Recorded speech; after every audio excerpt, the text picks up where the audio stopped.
Dear conference participants, dear guests, dear colleagues, let me welcome you to the block of requested lectures of the 47th Food Quality and Safety Conference, Ingr's Days 2021. My name is Miroslav Juzl, and I am a guarantor of this event. Food is essential to meet the needs of each individual. We grew out of a small seminar at a conference with international participation. This year, we organize the 47th year of the event. For the first time, we organize this international section of requested lectures. We invite you to lectures presented by colleagues from South Africa, the Czech Republic, and Croatia.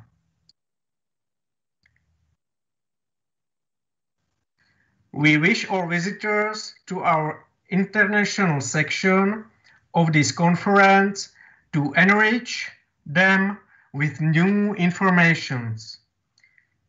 You can send your questions by email. The answers will be published on the website of our conference. Visit the website of our university too. Thank you for your attention and enjoy attending the conference. Good afternoon, ladies and gentlemen. My name is Francois Lategan. I'm attached as a senior researcher in the Faculty of Regional Development and International Studies. I come originally from South Africa, but I've been visiting Mendel University for many years, and now I've decided I would like to join them. To come and see how I can further my learning and my understanding of the wonderful field of agriculture, as well as agricultural development. This afternoon, we are going to share a few ideas on optimizing quality and attractiveness in the Sprinkbok game meat value chain. So Sprinkbok, of course, as you know, Antidorcas marsupialis is the only member of the genus Antidorcas, and it also belongs to the family Bovidae, making them grass feeders, mixed feeders, and they occur mainly on the plains, the grass plains of Africa. Before we continue, allow me to just introduce my home village, not my home village, but my home province, the Western Cape. There you have a nice picture of Cape Town and the beautiful mountain at the back, and the World Cup soccer stadium, and the wonderful blue ocean. Please allow me to also thank my two colleagues, Daniel Falta, Dr. Daniel Falta, Docent Daniel Falta, and Dr. Ivo Zdrahal, please, for their contribution to making this discussion possible. I'm going to start off by looking briefly at where the Sprinkbok occurs, the natural habitat of the Sprinkbok, where that is. Now, as you can see on the map there, it is the southwestern part of Africa, the whole of Namibia, the southern part of Angola, and then the northern half of South Africa, and a big chunk of Botswana. In essence, it is the area we know as the Kalahari Desert, and also the Great Karoo. It is a shrub feeder, and a grass feeder. So it occurs in the open plains where this type of vegetation occurs, but we will look at that a little bit later.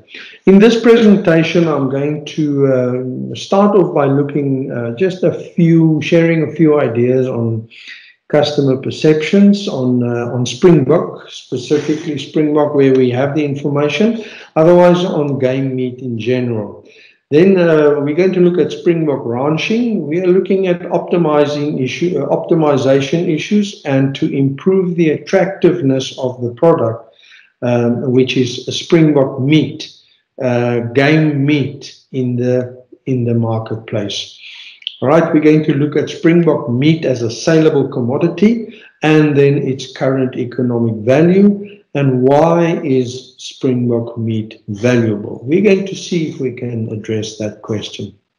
Quality assurance processes in the marketing and sale of Sprinkbok meat, which are very important to ensure nutritional economic value, but it is very important, these are very important steps in the optimization and of quality and attractiveness. To start off, I just want to share with you the definition of optimizing delivery to the game meat utilization market that I was focusing on, and it has to do with acts, processes, or methodologies to make game meat, which in this case is Sprinkbok, more attractive as a foodstuff and as a processing system and marketing or system decisions on the utilization policies. As perfect as possible, we want these issues to make the system as perfect as possible, as functional as possible, and as efficient as possible. All right, because we are looking at economic, environmental, social, sustainability issues, production, quality assurance, technology, etc. So all these components make up parts of the process of optimization, and we are in brief going to deal with this afternoon. Right in front of you, let us start by looking at consumerism or the market demands, specifically around Sprinkbok meat. Now, the research on consumer issues around specifically game meat and more specifically Sprinkbok is not very prevalent. What I could find, I share with you. These were recent studies that were done, one in South Africa and one was done in Poland. At the end of the presentation, I will provide you with a list of my references where you can then, with pleasure, access those materials. The essence of both these research projects is that rational motives influence the consumer's choice more than emotional factors, and this is important. So it's a rational decision making, and it means a few things. In the first place, the potential target market for consuming game meat is the consumers who include their diet quality like taste, nutritional value, and low fat content in their decision making around their diet. These are conscious decisions. All right. The second thing is there's a greater possibility to increase the frequency of eating game if we attach the rational approach to the marketing of game meat. So a logical thing in this case would be to expose the measurable quality characteristics of game meat on the packaging. The consumer will understand it, the consumer will interpret it, and also be able to appreciate it. Sprinkbok meat, and these are still consumer perceptions. It satisfies the needs and the expectations of the modern consumer. It's low in fat, it's low in cholesterol, and it's also free of any growth hormones or other negative chemical or pesticide substances that are often used, or growth stimulants that are often used in the husbandry process. Very important, some other very important issues, game meat production is recognized as an agricultural activity. This is very important because it means they recognize its contribution to society, to environmental health, and economic growth and development. Springbok is produced as part of a consumptive utilization process. That means there's an active harvesting process, an active cropping process that removes excess animals. It makes it different from just a normal conservation effort, but ranching makes a significant contribution to conservation. It also provides 3 times more jobs than livestock farms. So the utilization of wildlife has given it an economic value. I can just add, in South Africa, we have now more livestock, more wildlife than what we ever had in the past. So we have more than what was ever recorded in South Africa. So since giving wildlife an economic value, it has become a very important and attractive commodity. Game meat is considered a healthy source of complete protein. All right, and game meat is largely perceived as a prestigious, and this is a bit of a thing that we still need to discuss a bit. It's largely perceived as a prestigious and a sophisticated food, and the game market is still a niche and hardly a niche market, and it's hardly attainable for consumers. I don't know if how general that this perception is, but this is what research has shown us. Game meat is seen as an organic product, and this is very positive. It conforms to the requirements for organic agricultural enterprises. Here is just a closer look at specifically the habitat of springbok in the southwestern part of Africa. It's quite a large area, and we in fact have 3 species of springbok: the larger Angolan springbok, then there's the Namibian springbok, and then the smaller South African springbok. And these sizes are very much the result of the habitat, the vegetation that is available. In South Africa, we have a couple of 7 biomes, 6, 8, 9 biomes in fact. And these biomes each have their own vegetation characteristics, and springbok is normally found in the Namakuru, the Namakuru and the savanna, and then also a large portion in the succulent Karoo biomes. This is where normally the springbok occur. In Namibia, I'm not going to read through this. In Namibia, springbok occur through the whole country.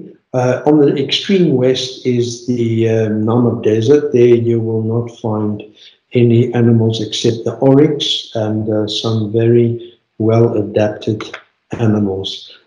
All right, if we look at the springbok, the name is Afrikaans, which is my mother tongue, and it's from Dutch. It's spring, to spring, it means to jump, and the bok is an antelope or a goat. So Antidorcas marsupialis means Antidorcas means on the back. Marsupialis is a marsupial gland. And if you look at this photograph that I just had here, I'm going to show you.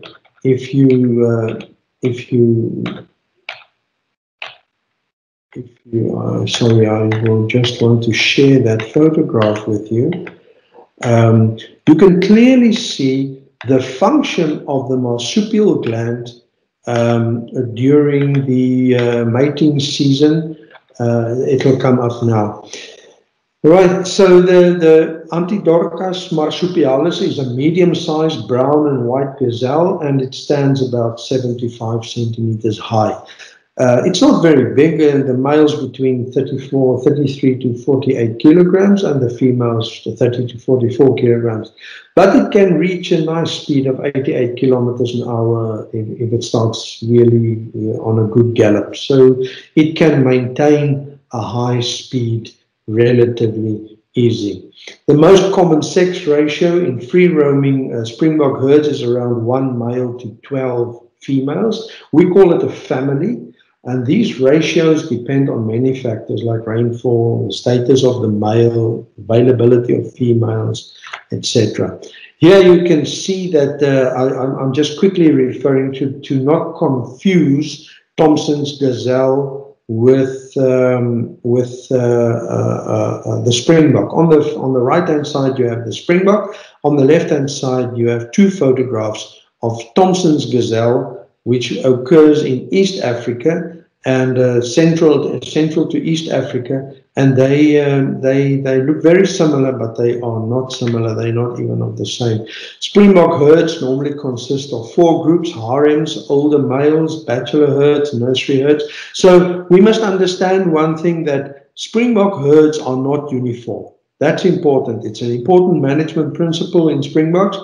And it's an important principle when it comes to the calculation of harvesting programs, and also when it comes to the management of harvesting actions and activities. There in the you can see as the buck jumps, they at the back, those feathers that open, that is where the marsupial gland is, and that action is called pronking.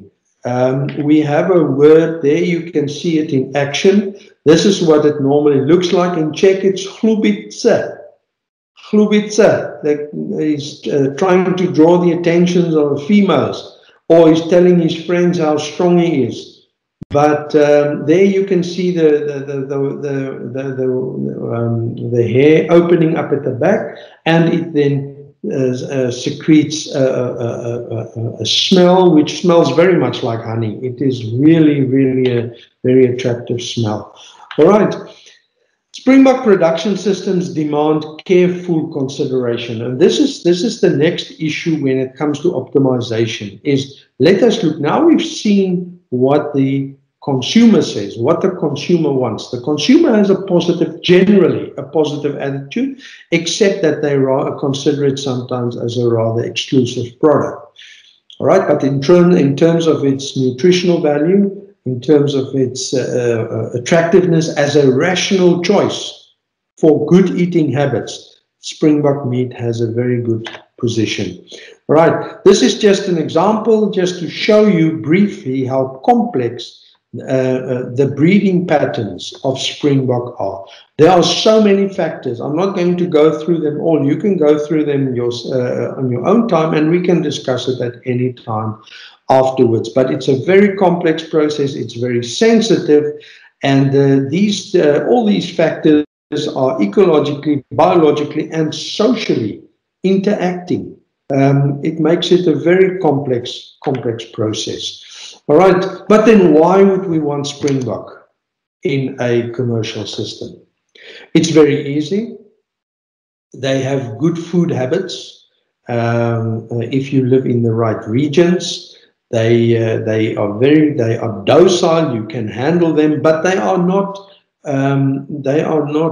meek and mild. They are wild animals, but housing and transportation can be done at a relatively low cost. They are robust enough to flourish under captive conditions, and then Springbok have a relatively high reproductive rate, and the commercial value of this animal is important because it also has a good investment and profitability value, especially because of the attractiveness of the product in the marketplace. The diet of the Springbok consists mostly of grass, shrubs, and herbs. All right, Springbok are selective and preferential feeders, and they will tend to change consumption in response to changes in the availability and the nutrient content. So you can see they are relatively adaptable, and we've seen that with the herds dispersed across that whole region that I showed you, and how possible it is for these animals to adapt.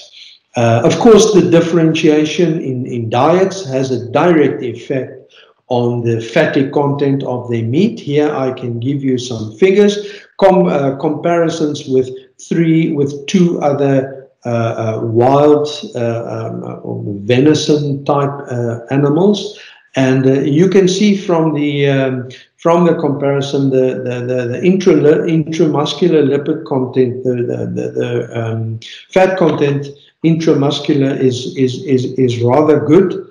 In Springbok, you cannot compare it to cattle and sheep. Here we are talking about game meat. But what's also very attractive is the saturated fatty acids and then the polyunsaturated fatty acids. It's very low in monounsaturated fatty acids, which makes it a very a good type of meat. But it has implications and it has limitations on the handling ability and the storage ability, the shelf life of Springbok meat. In terms of ratios, health ratios, the polyunsaturated fatty acids as a ratio to the saturated fatty acids, that's very beneficial, and also the N6 to N3 ratio against the polyunsaturated fatty acids. That is the omega-6 and the omega-3. You will see the ratio is very good. It's on par with all other wild animals. The comparative nutritional value of Springbok meat, this comes from research that I've seen that has been done recently. This is you will see in the articles. It's about the last 5 or 10 years, not later than about 10 years ago. Springbok compares very well in terms of its protein content and in terms of its fat content, and then cholesterol is also very favorably comparable if you compare it to beef. But the important thing to look at here is the beef is grain-fed, and the 3 wildlife species are grass-fed, free-ranging grass-fed, and this is just another principle that illustrates the attractiveness of grass-fed animals, meat from animals that are free-ranging or grass-fed.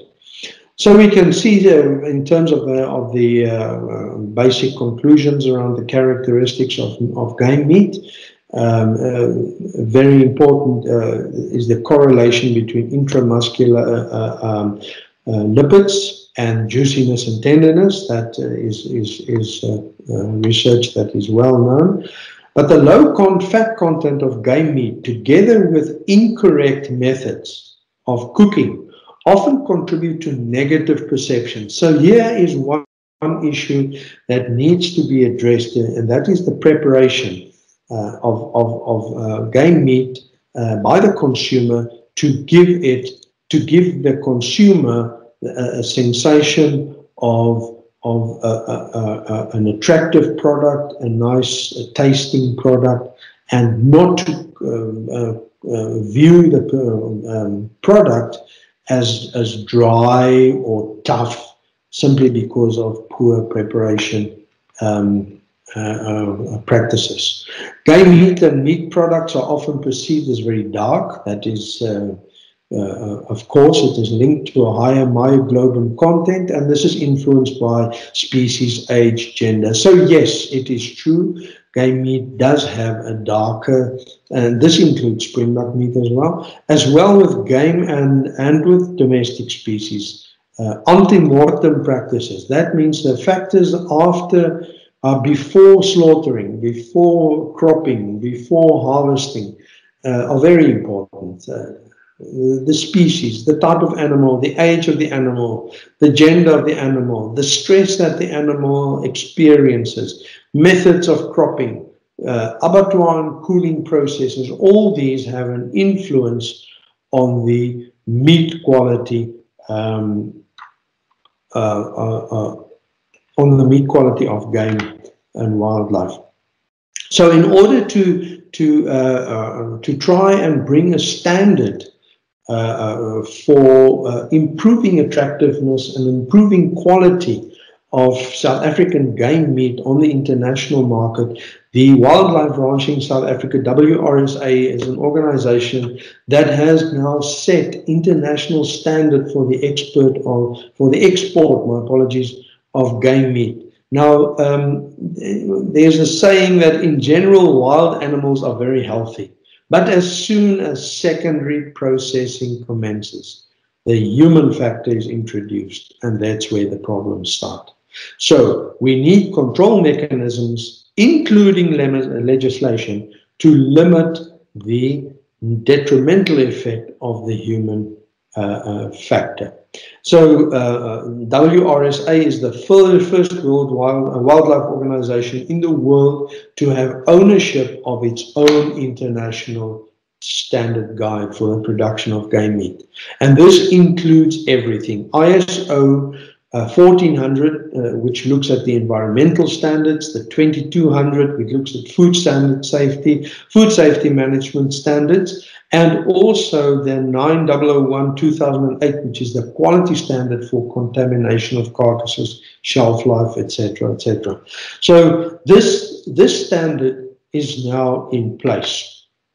Is a market leader. It offers consumers now South African wildlife, South African game meat, offers consumers the assurance that game meat bearing that logo, WRSA logo, is a safe, quality assured product and complies with every possible national and international standard of hygiene and safety.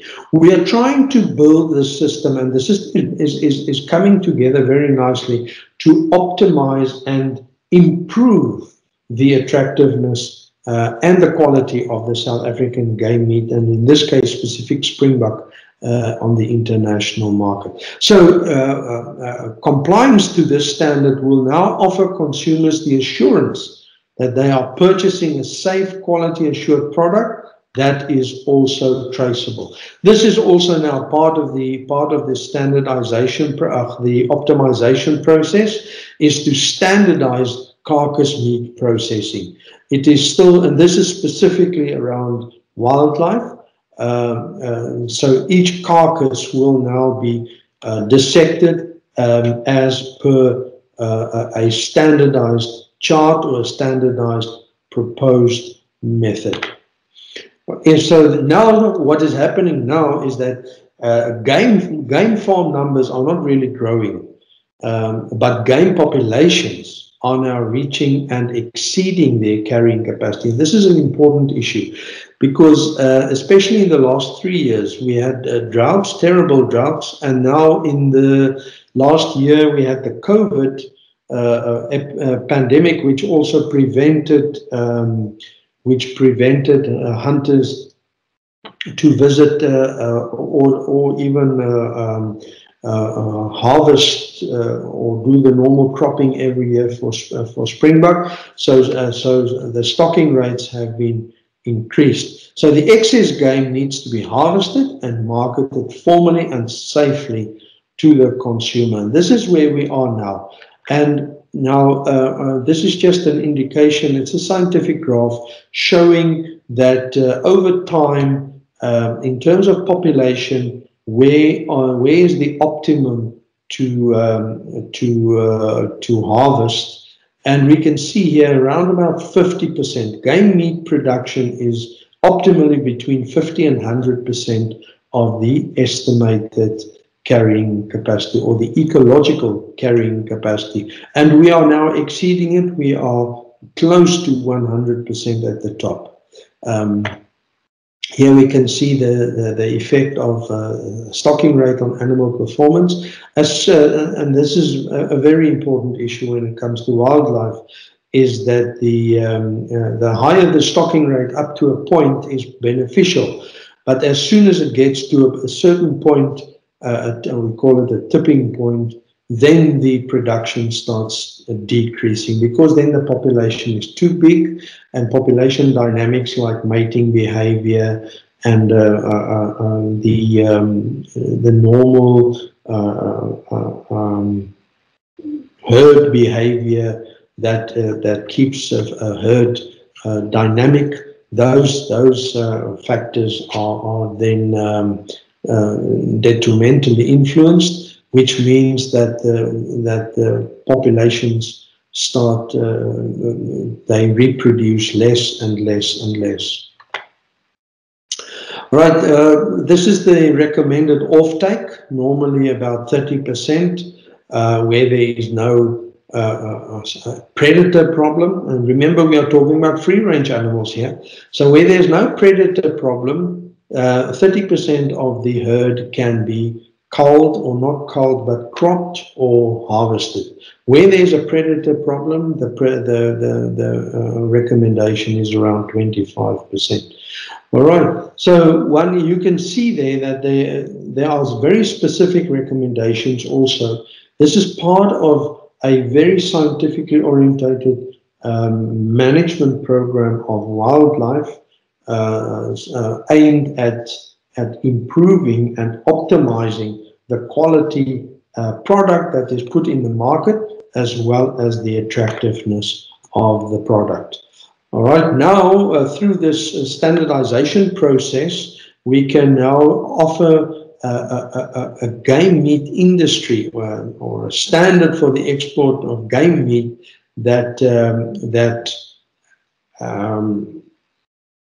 offer, or that contributes to an industry, a game meat supply chain industry that have fixed regulations. Game farms are registered, harvesting teams are registered. There's a well-regulated and accepted standard operating procedures in place, designated authorities for managing processes, as well as there's a focused a more focused attempt and approach to keeping species that are suitable for harvesting. And I'm just showing, including a few photographs here, just showing how standardized the industry has become with regard to specific practices around harvesting and cropping. Here you can see all the activities are now regulated according to specific guidelines, and it all adds up and contributes to improving the quality and the attractiveness of Springbok meat in the game value chain. Here you can see these are standard operating procedures. This is the way it is dressed specifically. Here, when it comes to the processing part, the skinning, the dissecting into different parts, and also to dissect different cuts according to the chart that I indicated earlier. Here we can, I'm briefly going to show you the value of game exports from Namibia and South Africa. The first graph shows that up to 100 tons per year in 2012, 2013, but then it stopped. And you can see on the South African side, 2011, and then from 2012, 2013, there was a gradual increase. What we know what has happened is that, and this came in one or two reports, is that many game farmers from Namibia now export their wildlife through South Africa because of the improved systems. The value we can see here is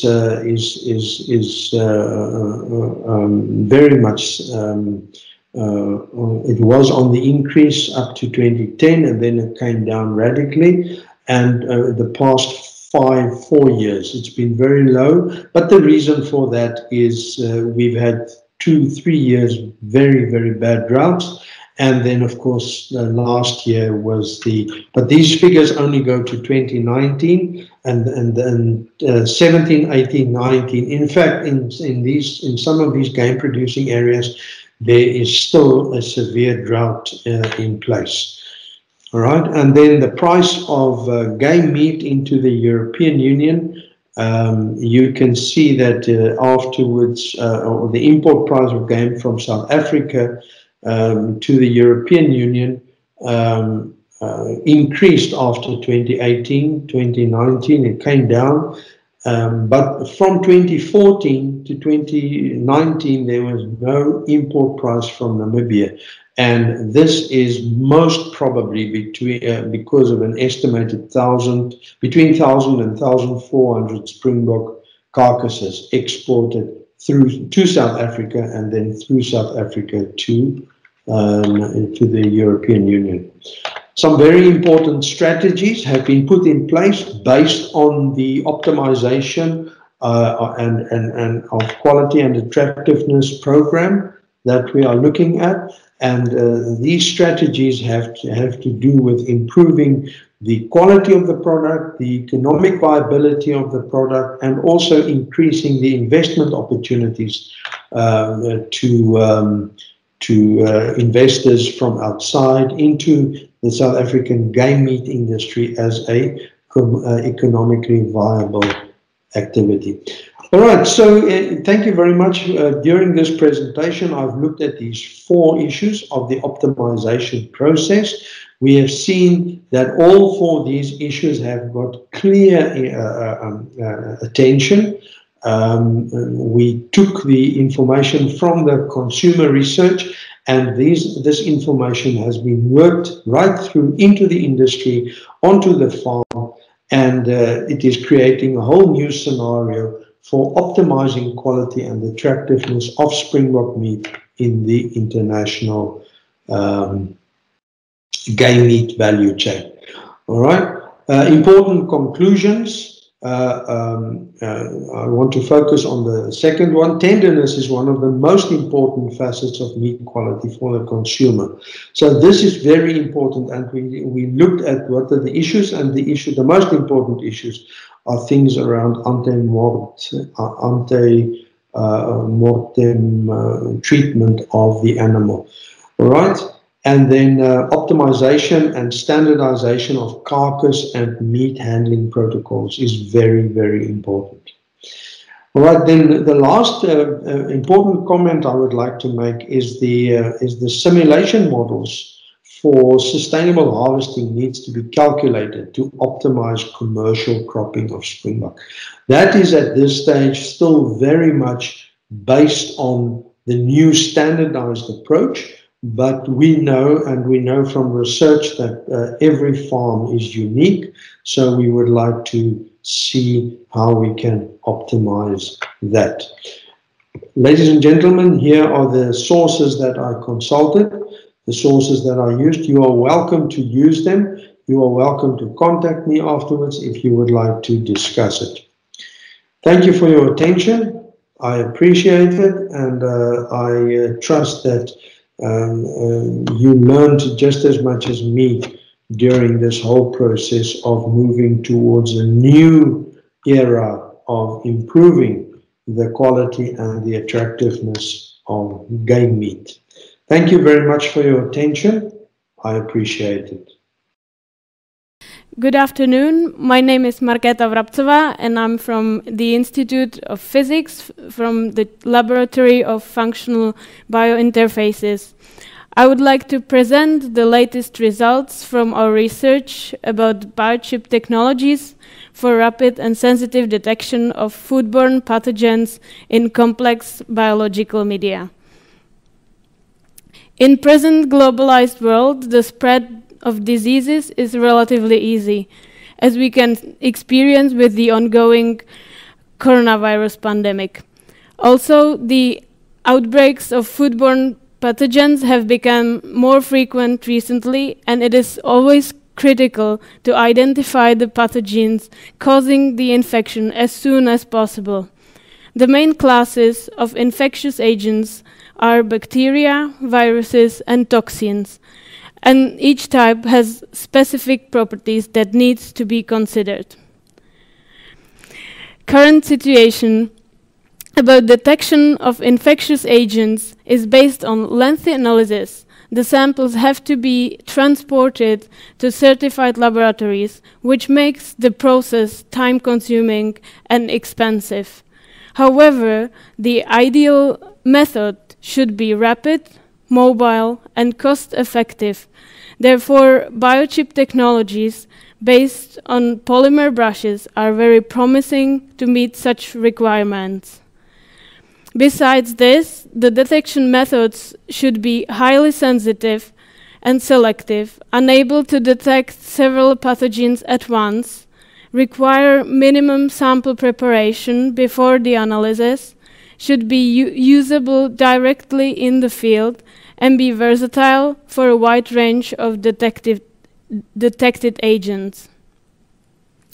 Currently used methods for identifying and quantifying infectious agents in foods are based on cultivation techniques combined usually with genetic analysis such as PCR, or methods based on fluorescence or luminescence. So far, there is no commercially available solution for detection of pathogens in foods or drinks with required parameters. Let's have a look at the principle of the detection using biochips. Biochips are used in various applications, but when it comes to the detection in complex samples, there is a serious problem. The complex sample contains a lot of molecules that can non-specifically adsorb on the surface of the biochip. This so-called fouling can then prevent the detected molecules from the interaction with the biorecognition elements. To overcome the problem with complex samples, we can either dilute the analyzed sample, or we can use another amplifying steps in the sandwich assays to increase the sensitivity of the detection. Another option is using biochips coated with ultra-low fouling polymer brushes.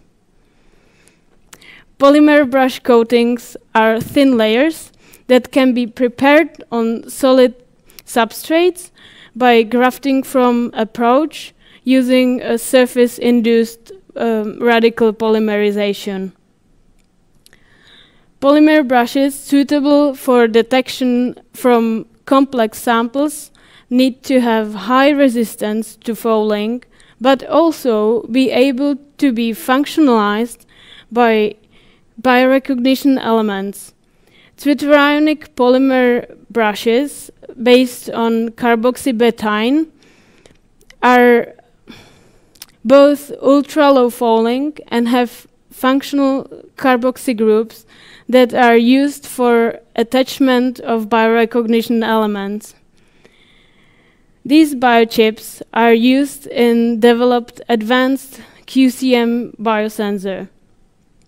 The concept of the analysis using such biodetection device is simple. Firstly, a liquid sample is poured on a biochip. Then the biochip is washed by a buffer to remove the unbound molecules from the analyzed sample. Specifically captured molecules induce the response of the sensor, which is then evaluated by a software. Within 30 minutes, it is clear if the analyzed sample contains the detected molecules or not. The developing technology has three key elements that needs to be optimized. Besides the carboxybetine-based biochips, It is also a reliable and portable hardware and a user-friendly software. Our research resulted in the development of QCM biodetection device with tailored microfluidic systems. The flow cell was designed to maximize the capture of the detected biomolecules on the surface of the biochip. We prepared and characterized different types of polymer brush coatings. This resulted in the development of a novel terpolymer brush that combines two different zwitterionic compounds, poly-SBMAA and poly-CBMAA, with a non-ionic compound HBMAA. This combination of compounds with various functional groups provides a net of neutral charge that helps returning antifouling properties after ligand immobilization. The terpolymer also significantly improves the antifouling performance after being exposed to a complex biological sample when compared to a standard carboxybetane polymer brush. In the last part of my presentation, I would like to show you examples of different detection strategies of selected pathogens. Each strategy was implemented with the consideration of the specific properties of each class. From the class of bacteria, we chose two representatives that frequently occur in common foods, namely Salmonella typhimurium and E. coli. Here we show the calibration curves of the biodetection system for the detection of bacteria in crude hamburger samples on polycarboxybetane acrylamide biochips. The detection of Salmonella typhimurium was with the limit of detection 50 colonies forming units per milliliter, and the detection of E. coli in red was with the limit of detection only 3 colony forming units per milliliters. Both detections were performed within 20 minutes.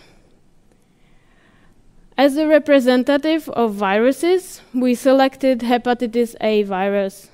Here we show the preliminary results from the detection using QCM biosensor.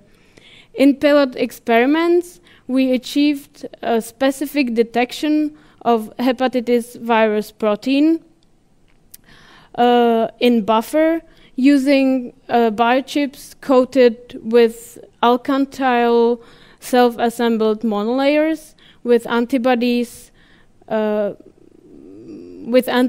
covalently attached to the surface. Here we present the preliminary results from the detection of ochratoxin A produced by mold Aspergillus ochraceus that was selected to represent the class of foodborne toxins. The toxin was detected in buffer using surface plasmon resonance and biochips coated with a hydrogel layer. In this detection strategy, oligonucleotide aptamers were used as biorecognition elements. Further research and development in all the detection strategies for food safety will be the subject of the following studies. The developed biochip technologies were demonstrated not only in food safety.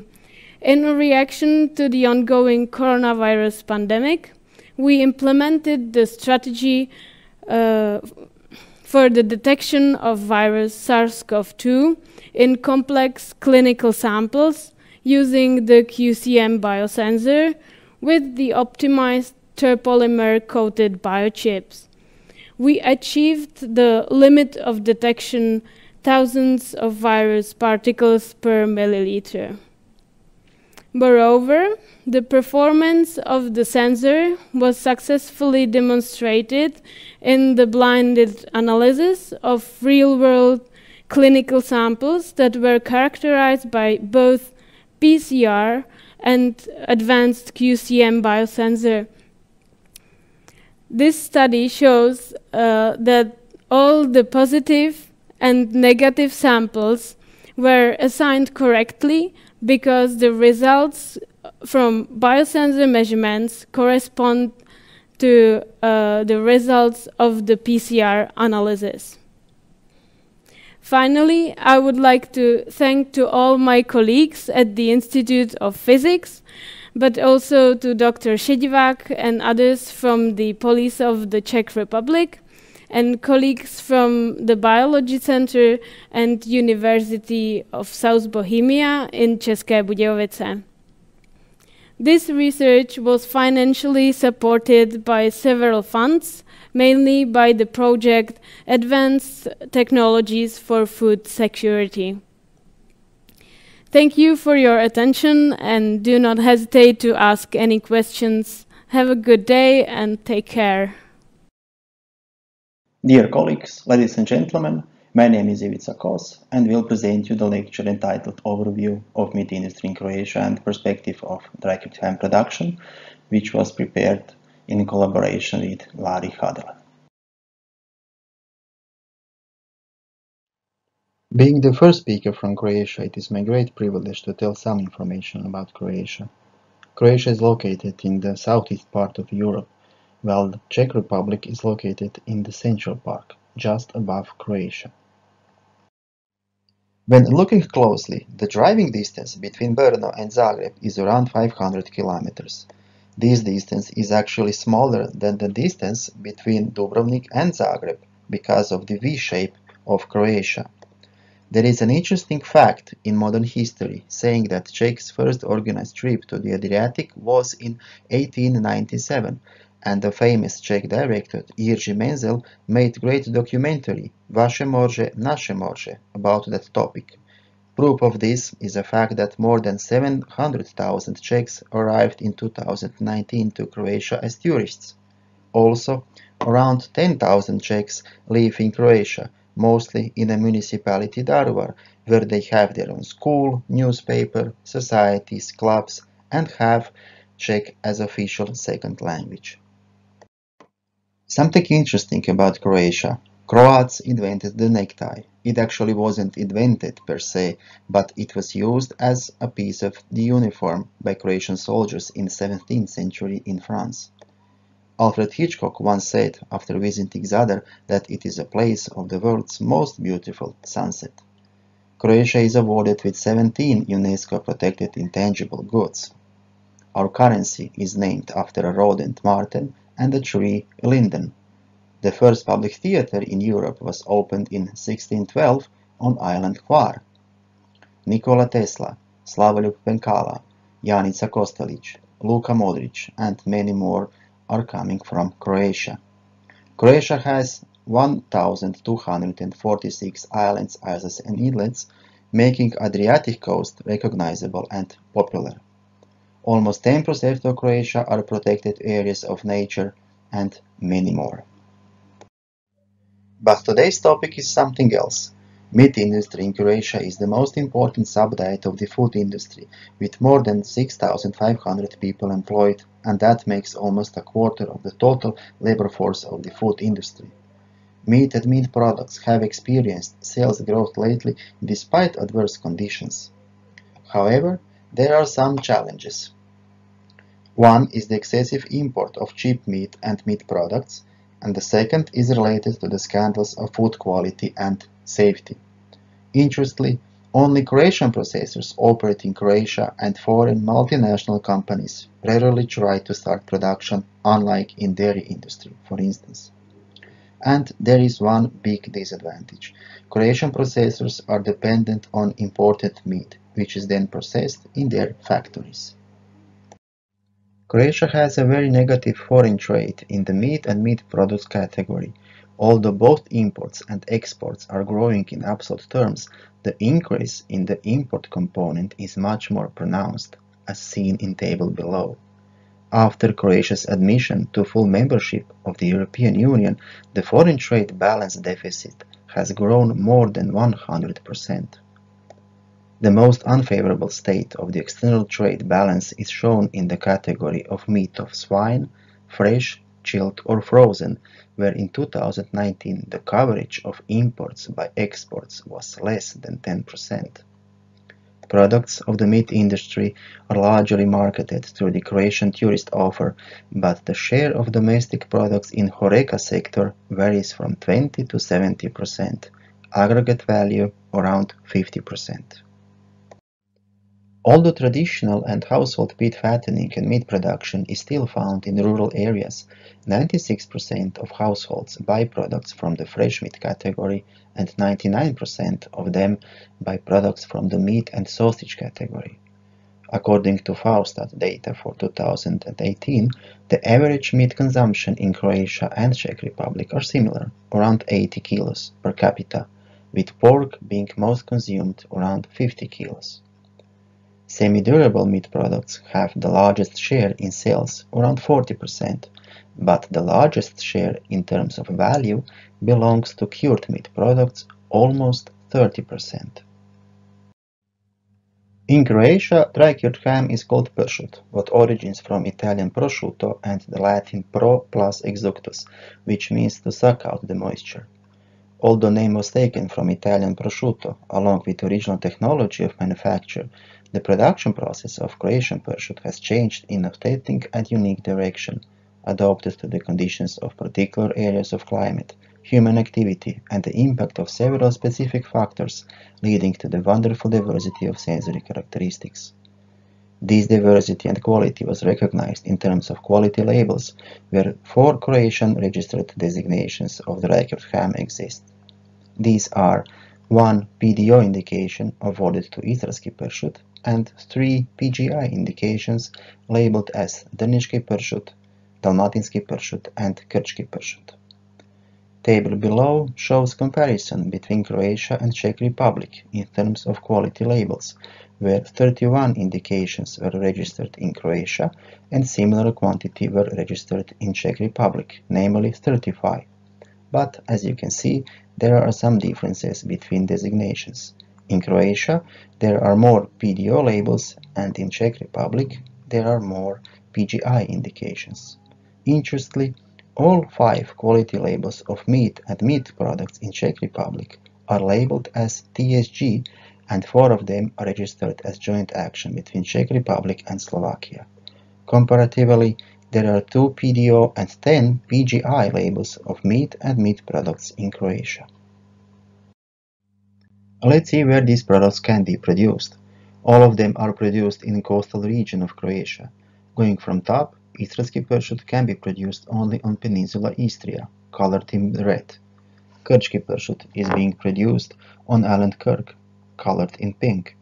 Dalmatinski pršut can be produced in Dalmatia, on the largest area compared to the rest of these hams, and this is colored in blue. Drniški pršut can be produced within a limited area of Drniš municipality within Dalmatia. That is the reason that Drniški and Dalmatinski pršut are very similar in sensory attributes. Let's take a fast overview of them. Istarski pršut is trimmed with pelvic bones attached to the ham, but skin and subcutaneous fatty tissue are removed, so there are no fatty tissue on slice, as is seen on pictures on the right. This pršut is not smoked and is usually covered with molds.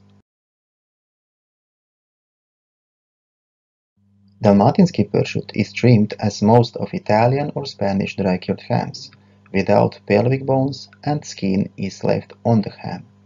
This is seen on right pictures, with fatty tissue being on the slice. This is a smoked ham and is produced in the largest quantities compared to others. As said before, Daniški and Dalmatinski pursuit are very similar in trimming and production process, and in most occasions, Daniški pursuit will be smoked more, as it is seen on left picture. And at last, Krčki pursuit is trimmed similarly to Dalmatinski and Daniški, but it is not smoked. Interestingly, Krčki pursuit was the first registered quality label in Croatia. The manufacture process of these hams is defined in their specification of production. Although being different in trimming or in production process, all of them have similar requests for raw material. This means that trimmed raw ham weight should be minimal 11 to 13 kilos, that obligates breeders to extend pig fattening till at least 150 kilo live weight. Most of them have prescribed other traits like lateral fat thickness, pH value, time from slaughter to salting, and in case of Istarski pursuit, which is a PDO, pig breeds, feeding, age and weight, as well as place of pig production are additionally defined. All this raises the cost of pig production, especially for Istarski pursuit. As pointed before, the origin of raw hams for PGI hams is obtained mostly on EU market and having negative effect on trade balance. We would like to point out several strengths about the dry-cured ham production. Our research on Croatian hams and also from hams around the world state that dry-cured ham has high nutritional value, low water content, high protein and mineral content. It is a stable and durable product.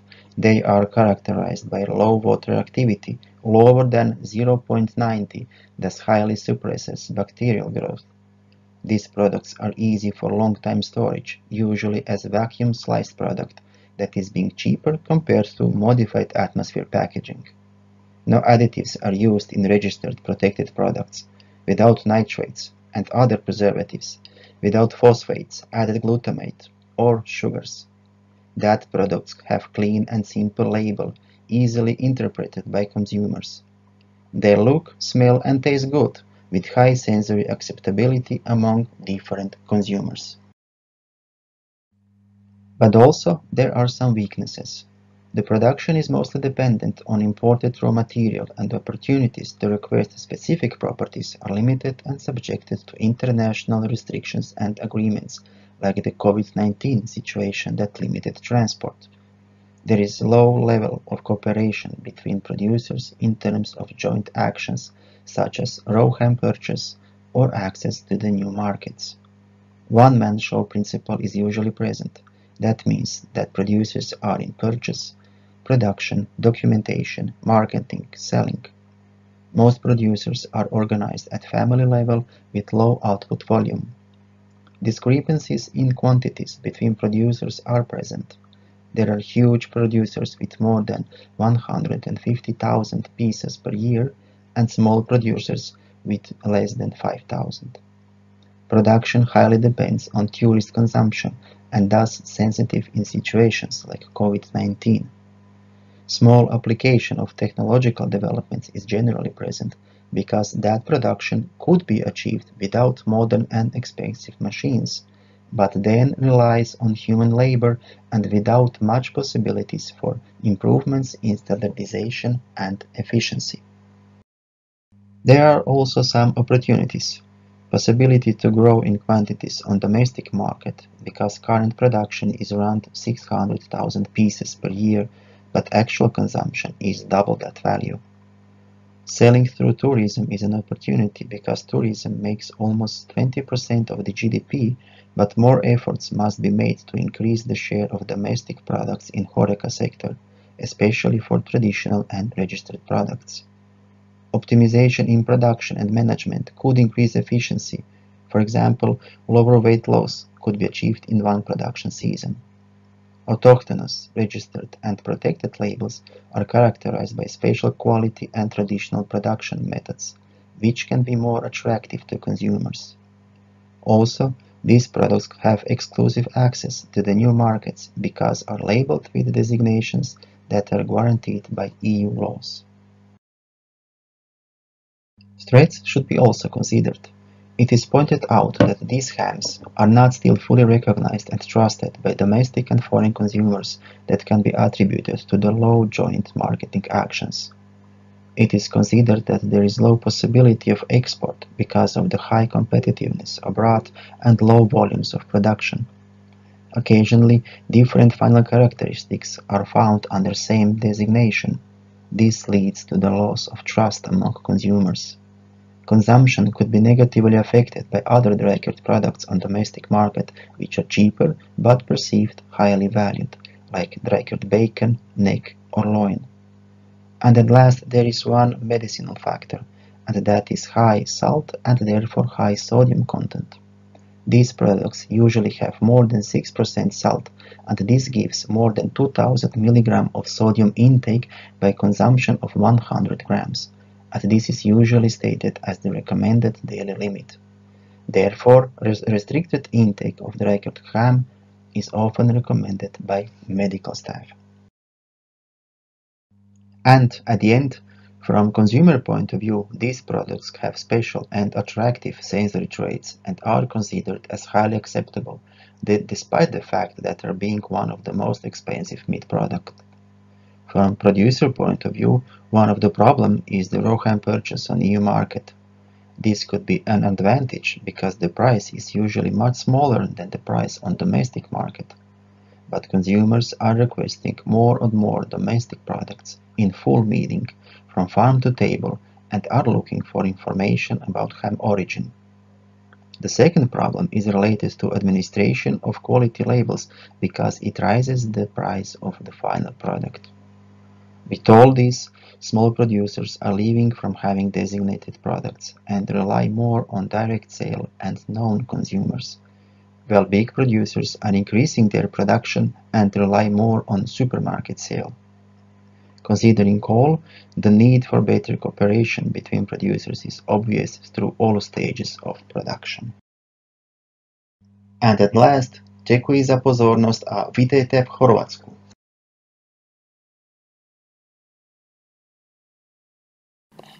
Dear colleagues, welcome and thank you for the interest in this topic. For the beginning, I will introduce myself. My name is Jana Žlabur and I work at the Department of Agriculture, Technology, Storage and Transport at the University of Zagreb, Faculty of Agriculture. My scientific interests are mainly focused on bioactive compounds from natural sources like fruits, vegetables and medicinal aromatic plants, but also on non-invasive, novel, modern food processing methods like ultrasound, microwave, pulsed electric field, and so on. So in this lecture, I will try to answer the main question, can the addition of natural additives affect the nutritional quality and phytochemical status of the product by using the example of a popular fruit product, jam.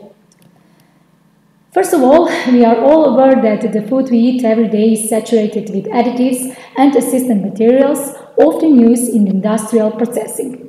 Consumers are increasingly aware of the health risk of certain additives and preservatives used in an attempt to make food more attractive, often by color, or more pleasant to taste, but ultimately to last longer. Indeed, numerous scientific studies also show that the use of certain food additives is directly linked to the incidence of chronic diseases such as diabetes, cardiovascular disease, the occurrence of heart attacks, strokes, through the behavioral disorders in children as the most sensitive group, like ADHD disorders, depression, and the like. With all of these, consumers are increasingly choosing foods that are minimally processed, with fewer or no additives, especially artificial ones, and turning to eat organic food and supplements of natural origin. So it's very important for the beginning to define what are natural additives. Surprisingly, there is no official definition for natural additives. There is only official definition for natural flavorings in the legislation both in European Union and the USA, which is then applied to the other classes of additives, thus often leading to the misinterpretation and confusion as to what is natural or synthetic. Also, in the legislation of European Union, natural additives are incorporated into the same E-classification as all the other additives. So, natural additives, unfortunately, are also marked with E-number, what often confuses consumers and led them to the wrong conclusion. E-number labeling for consumers often have the perception of unhealthy and what should to avoid away. So, which is not the case with the most additives from natural sources. Nowadays, the most researched natural additives are still antioxidants, antimicrobials, colorants, and so on. So often natural additives are classified into these four mentioned categories. Antioxidants, antimicrobials, colorants, and sweeteners. So in the next few slides, some of them will be briefly presented in the context of a gem product. First of all, something about natural additives, natural antioxidants. So in the food products, they are mainly used to prevent oxidation, and depending on mechanism they act, there is known 5 types of antioxidants: radical scavengers, chelators, quenchers, oxygen scavengers, and antioxidant regenerators. Some of the most popular natural antioxidants, which are mainly used in foods, are polyphenols, like carnosic acid, ferulic acid, catechin, then carotenoids, like lycopene, beta-carotene, then vitamin C, one of the most popular antioxidant, and also tocopherols. So here I want to emphasize that natural antioxidants are mainly used in foods such as meats, oils, fried foods, and so on, and less commonly are used in products based on fruits and vegetables. This is because mainly fruit and vegetables naturally contain greater amounts of various bioactive compounds, so-called phytochemicals, that are considered as powerful antioxidants. So there is no need, for example, in jam production, that the natural antioxidants should be additionally implemented in such product. Also, when products are processed, often by the action of certain processes, especially thermal ones, the product loses its characteristic color and is refined by the addition of coloring agents. So recently there has been a significant emphasis on the need to avoid consuming products with added synthetically produced artificial colorants such as tartazine, sunset yellow, allura red, quinoline yellow, and so on. Namely, scientific studies also prove that artificial colorants show extreme harm to human health. They are cancerogenic, and in children they cause behavioral disorders, hyperactivity, the most usual one. On the other hand, all the above mentioned artificial colorants are approved in the official legislation for the use in the foods, mainly in sweets and juices. So a significant alternative to these artificial colorants may be natural ones. Food colorants can be classified into 3 main groups: natural food colorants from natural sources, then natural identical colorants, which are synthesized in the industries but mime as natural, and the third group are artificial or synthetic colorants. One of the most popular natural colorants are carotenoids. The carotenoids are one of the most commonly used colorants from various natural sources like annatto from Bixa orellana, then capsantine, capsorubin from paprika, then beta-carotene, lutein, violaxanthine, beta-cryptoxanthine, fucoxanthine from algae, and so on. Also, the important group of food colorants are anthocyanins. They are mainly incorporated and applied in soft drink, confectionery products and fruit preparations. Then betalains. Betalains display colors ranging from red-violet to yellow-orange, and having the 3 times more coloring strength than the anthocyanins. The only betalain which is legislated for use is derived from beetroot. Also important group is chlorophylls or chlorophylls, but from 5 known chlorophylls, only 2, A and B, are used in the food industry as colorants. Extremely popular lately food colorant is also curcumin. Curcumin is purified from turmeric, which is extracted from dried rhizomes of the plant Curcuma longa. And for example, a very interesting example of natural colorant are also the carminic acid. Carminic acid is the main pigment present in the insect Dactylopius coccus. And the red coloration, when it's combined from this insect with aluminium, which is extremely powerful red color, and cosmetic industry use it for production of various cosmetic products, mainly for the women's lipsticks. But this kind of food colorant is quite expensive. Besides food colorants, popular natural additives are also natural sweeteners. So we all know and are familiar the story about sucrose, which is one of the best known sugars and is still the most commonly used in food processing. But over the time, a numerous study has proven its negative effect, especially on human health. And over the time, it has received the unsightly nickname sucrose, the silent killer. So sucrose is present in almost all products, even those that may not taste sweet. It has extremely energy value, and we must be careful with its intake because especially because of the occurrence of obesity. To potentiate the reduced intake of sucrose, the industry is beginning to develop the artificial sweeteners with reduced or no energy values, such as aspartame, acesulfame, carnitine, and so on, which have been shown to affect the development of tumor cells. So, due to the all mentioned above, it is necessary to use the alternative sweeteners, respectively the sweeteners from natural sources. Some of the most popular and widely used are stevia glycosides from from the leaves of plant Stevia rebaudiana bertoni, then the agave syrup from the plant Agave americana or blue Agave tequilana, then the glycerin from the licorice plant, and for example the taumatin, which is isolated from the fruits of plant Taumatocus danieli.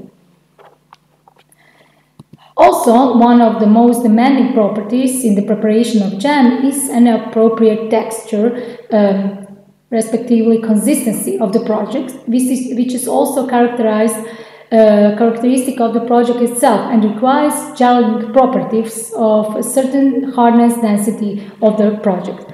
Sufficient consistency is usually obtained by the addition of thickening agents. One of the most commonly used in food processing and in jam processing is gelatin, which is derived from the skin bones of animals, respectively the tissues rich in collagen, and being of animal origin may be associated with the occurrence in humans of diseases transmitted by cows like Creutzfeldt-Jakob's disease.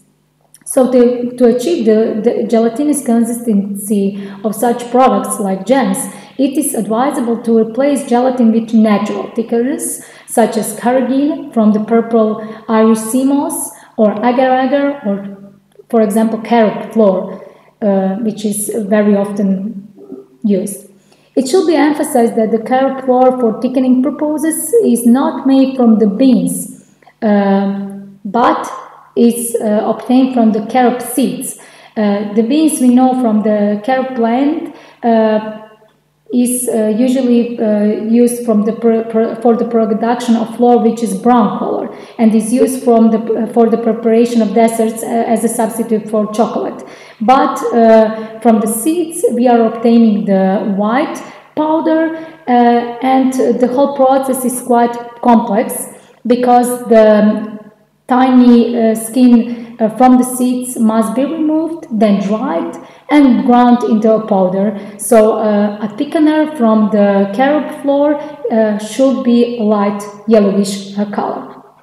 Also, it is important here to emphasize that the many species of plants are rich in pectin, naturally rich in pectin, especially apples, then the citrus fruits, the albedo part of citrus fruits, then quince, and so on. So in the preparation of jams, it's recommended to mix such species to achieve a gelatinous consistency. Now, in next few slides, I will briefly present a study in which the main objective was to determine the nutritional composition of jams containing natural resources. So this study was conducted at my department, I already mentioned. Here is some main steps in common technology of jam production. First of all, we have fruit, we should wash, cut, or pulping it. Then such fruit pulp we boil to the boiling point. Then we add the sweetener, also replace to the mulling point, thickener addition, judging the end point of boiling. Then the next step is filling hot boiling pulp into sterilized glass jars, and at the end cooling to the ambient temperature and storage of such produced product. Here are also main results of phytochemical analysis of jams we prepared. In such preparation of jam, we combined the strawberry. The strawberry is one of the most popular fruit species for the jam production, and we combined few cultivars: Clary, Alba, Albion, Asia, and Jolie. Also, in the preparation of jam, we combined a few sweeteners. First of all, the sucrose and stevioseed from the green leaves. And for the thickeners, we combine commercial gelatin product and carob powder we produce also by itself. So, what are the main results of our study? In this chart, I will show you some phytochemicals we identified. First of all, the vitamin C, total phenolics, and anthocyanins. From this chart, we can clearly see that the lowest content of vitamin C was determined in strawberry jam, in which was only added sucrose. Then the most high content of vitamin C was determined in the jam, in which was added stevioseed as sweetener and carob flour as thickener. Also, the same trend of the results was determined for the total phenolics. We can also conclude that the strawberry jam, which was added stevioseed and carob, had the most significant and the highest values of total phenolics.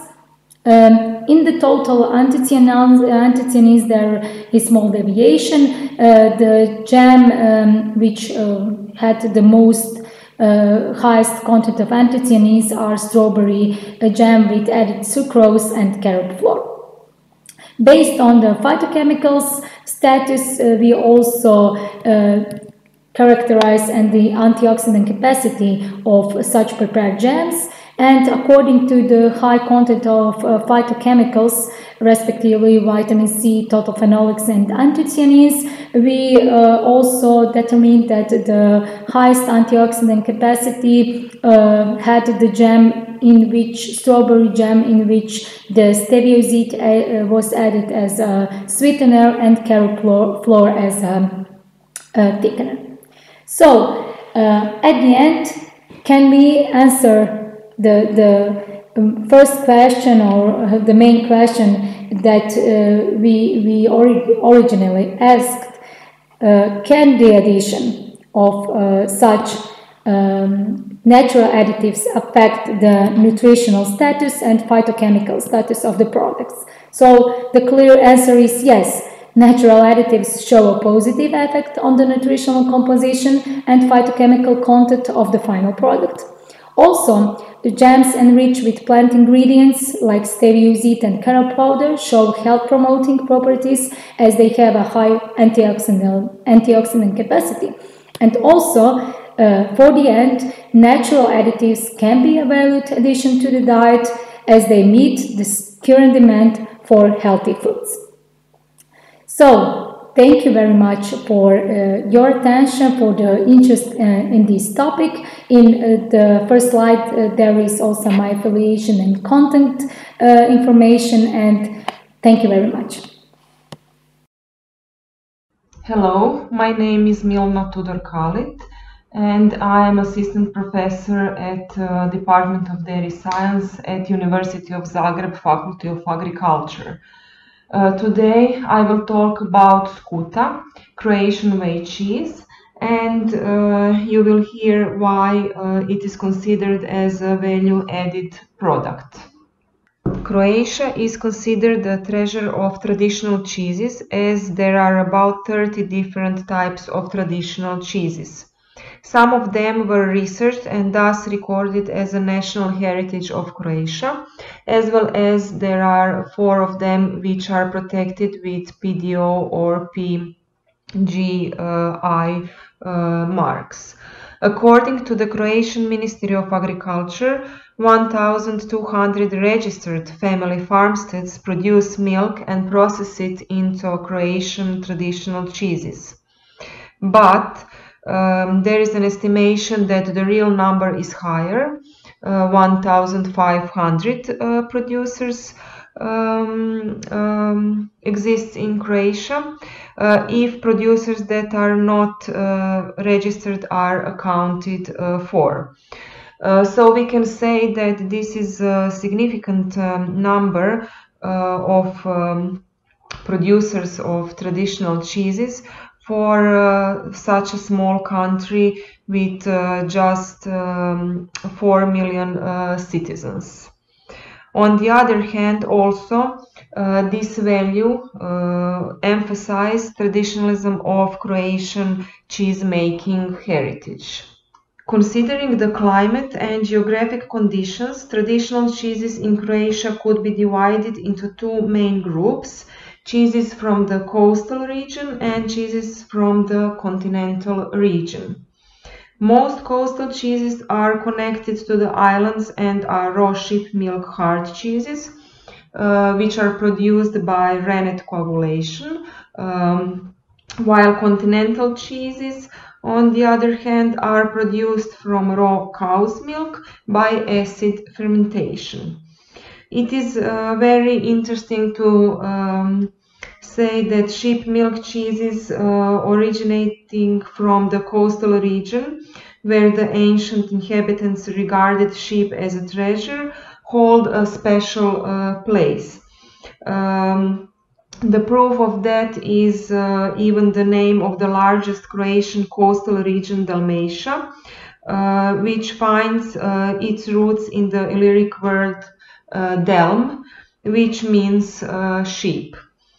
Thus, it is not surprised that hard sheep milk cheeses such as Paški cheese, Brački, Krčki or Lećevački cheese were the main source of valuable nutrients to ancient Dalmatians. All of those cheeses are hard, full-fat cheeses, which are produced from raw sheep milk. and byproduct from their production is a very valuable whey cheese, which Croatian name is Skuta. Skuta belongs to the group of whey cheeses, while it is produced from sweet whey that remains after removal of the curd during the production of casein cheeses, such as previously mentioned Croatian traditional cheeses, paški, brački, istarski or krčki cheese. Also, whey cheeses is also called albumin cheeses because they are obtained by heat coagulation of whey proteins, which you can see on the photo on the right of this slide. The sensory attributes of Skuta are very specific and very interesting.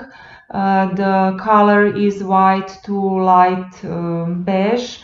Flavor is milky, sweetish, and the texture smooth and creamy.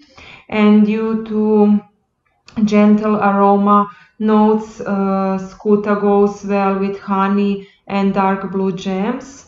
Also, it goes very well with olive oil and sweet wines. As I already mentioned, whey proteins are heat sensitive, so thermal denaturation is used for production of Skuta. It is obtained by heating the whey until the proteins coagulate and float to the surface. The heating temperature of whey is 90 to 97 degrees of Celsius. The end of the process is considered to be when a separate layer of whey proteins break, which you can see on the second photograph on this slide. After that, by using a perforated ladle, the coagulum is transferred into cylindrical round molds, and after that the draining process started, which lasts minimum 2 to 6 hours at room temperature. After draining, Skuta is packed and stored at 4 to 8 degrees Celsius. Also, it is worth to mention that Skuta is cheese with a very low amount of salt or without salt. It depends on the part of Croatia where it is produced. Based on the content of dry matter and fat in dry matter, Skuta belongs to the group of soft, full-fat cheeses. And in this table, you can see average physical-chemical composition of bračka, paška, and istarska Skuta. It is visible that there are some differences in the composition of those three traditional Croatian albumin cheeses, mainly due to the different breed of sheep. Also, one of our research about bračka Skuta obtained the results that lactation stage significantly influences the chemical composition of bračka Skuta. Now I will present you results of our research on nutritional characteristics of Croatian whey cheese bračka Skuta. This is a whey cheese which is produced on the island of Brač from the whey which remains after the production of hard sheep's milk cheese, brački cheese. We can say that bračka Skuta has outstandingly high nutritive value because it is a highly protein food. It is a very good source of whey proteins, and as a dietary reference, intake of proteins for adult men is 56 grams and 46 grams for adult women. The quantity of 100 grams of Vrabcová Skuta whey cheese meets 19.5 of protein requirements for men and almost 24% for women. It is known that whey proteins have the highest biological value compared to the other proteins of animal origin due to the amount and ratio of essential amino acids and amino acids containing sulfur. The Food and Nutrition Board states that 14 grams of whey protein is enough to meet the daily needs of adults for essential amino acids. So, according to this data, the amount of 100 grams of Vrabcová Skuta whey cheese meets 78.14% of the daily needs of an adult for essential amino acids. Vrabcová Skuta is a very good source of mineral potassium. 100 grams of Vrabcová Skuta meets 34% of dietary reference intake of potassium for adult men or women. Also, Vrabcová Skuta with a very low concentration of sodium, 9.6% of dietary reference intake, is a good choice for people with hypertension. As well as it is a good source of unsaturated fatty acids. It contains on average 8 grams of unsaturated fatty acids.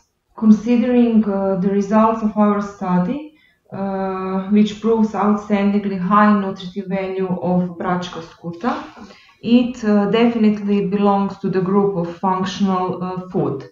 Functional food is any food or ingredient that has a positive impact on individual's health, physical performance or state of mind, in addition to its nutritive value.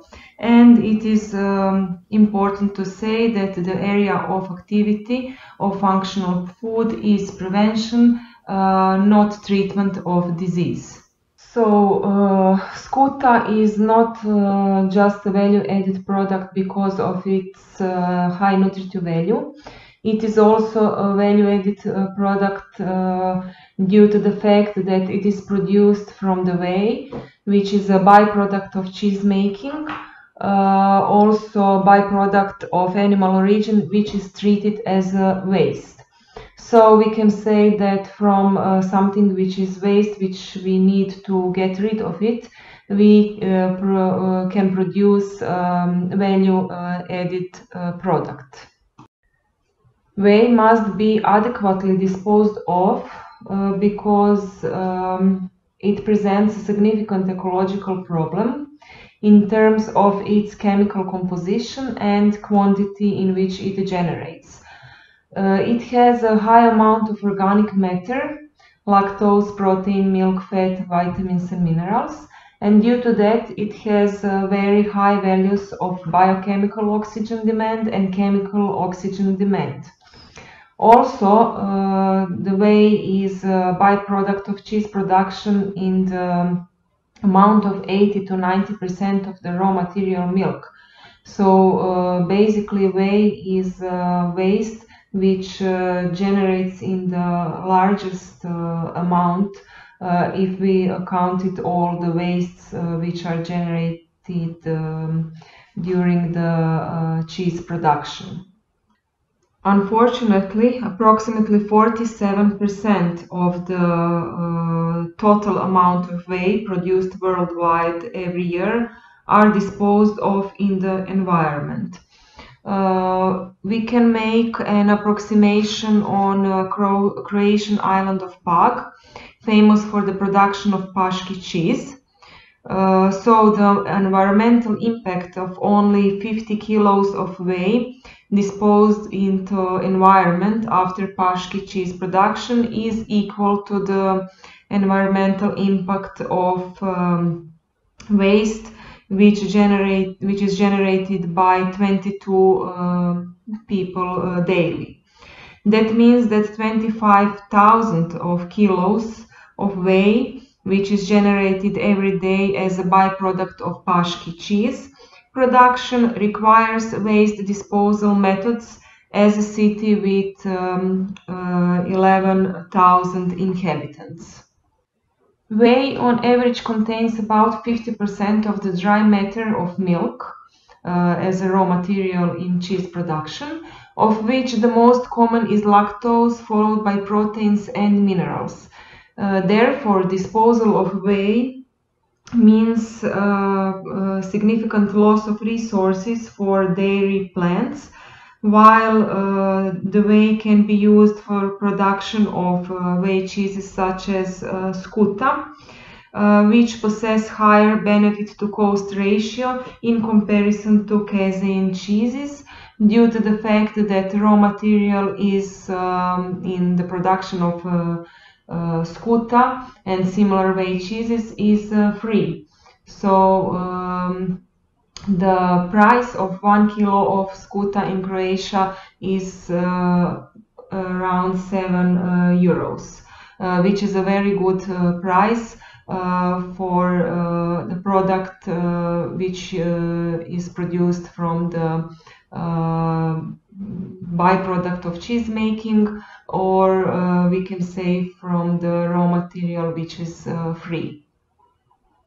As a conclusion, I would like to say that Skuta definitely has prospective future in the field of functional foods, due to the fact that as many consumers nowadays take care of their diet and health, as well as the increasing popularity and demands for functional food. So definitely Skuta is value-added product due to its high nutritive value, then due to the higher benefit to cost ratio per unit of product, and a very important reason today, environmental care, which means that it is produced from the byproduct that must be adequately disposed of. Thank you very much for your attention during my presentation, and have a nice day. Hello, I'm very glad to participate at this conference, even in these new unusual circumstances. My name is Nikolina Kelava Ugarković, and today I would like to present you some information regarding animal blood characteristics, collection procedures, and should it be treated as a waste or valuable byproduct. In majority of developed countries, people have heavy meat diet, and this is usually due to very high meat production in these countries.